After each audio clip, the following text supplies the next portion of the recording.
ஆடி மாதமான இன்று அடுத்து நம் காண இருக்கும் கோவில் கருணைமழை பொழியும் ஸ்ரீ காளிகாம்பாள் கோவிலில் சென்னையில் இருக்கக்கூடிய கோவிலை தான் பார்க்க போகிறோம். வாங்க பார்க்கலாம். இந்த கோயிலில் போயிட்டிங்கன்னா அப்படியே இந்த தாய் நம்மளுக்கு கருணைமழை பொழிஞ்சு நம்ம என்னென்ன வரம் கேட்குறோமோ அத்தனையும் நிறைவேற்றி கொடுப்பாங்க. அவ்வளோ ஒரு சக்தி வாய்ந்த தாய் தான் இவங்க.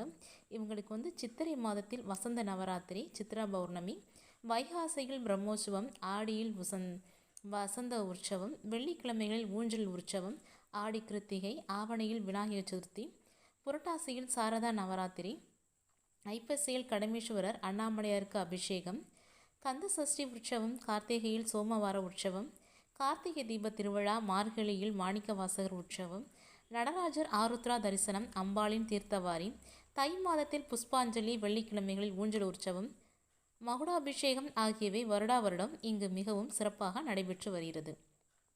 இந்த கோயில்கிட்ட போய் இந்த கருணைமழை பொழியும் காளிகாம்பாள் கோவில்கிட்ட போயிட்டிங்கன்னா திருமணமாகி குழந்தை இல்லாதவர்கள் ஸ்ரீ காளிகாம்பாள் கருவறையில் உள்ள மூலவருக்கு மஞ்சளால் அபிஷேகம் செய்து அந்த மஞ்சளை பயன்படுத்தி வந்தால் கூடிய விரைவில் பலன் கிடைப்பது உறுதி.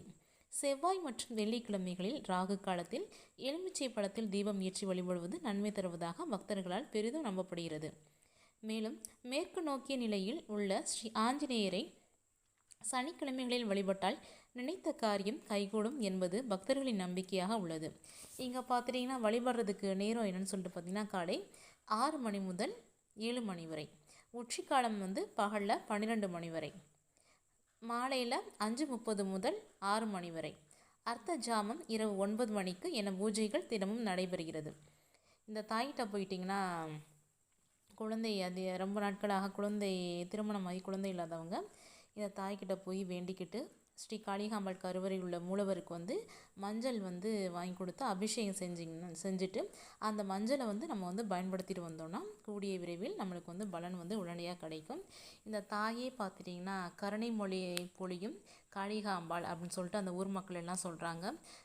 இந்த தாய்க்கு செந்தூரம் வச்சு கும்பிட்டனால சென்னியம்மன் அப்படின்னு சொல்லிட்டு அழைக்கிறாங்க. இவ்வளோ ஒரு சக்தி வாய்ந்த திருத்தலத்திற்கு நாமும் செல்வோம். சென்னையில் ஒரு அடையாளமாக மாறிவிட்ட கருணைமழை பொழியும் சென்னையிலே இருக்கக்கூடிய காளிகாம்பாள் கோவிலுக்கு போவோம்.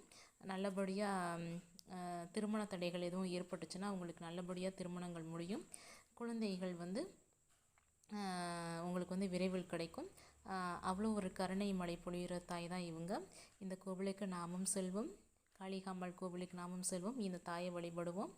நம்ம வீடியோ ஃபஸ்ட் டைம் பார்க்குறவங்க அதிகளவு சப்ஸ்கிரைப் பண்ணுங்கள், அதிகளவு ஷேர் பண்ணுங்கள், தொடர்ந்து நம்மளை ஃபாலோ பண்ணுங்கள். அப்போ தான் நான் இதுக்கப்புறம் போடக்கூடிய வீடியோஸ் ஷார்ட்ஸ் எல்லாமே உங்களுக்கு நோட்டிஃபிகேஷனில் வரும். நன்றி மக்களே.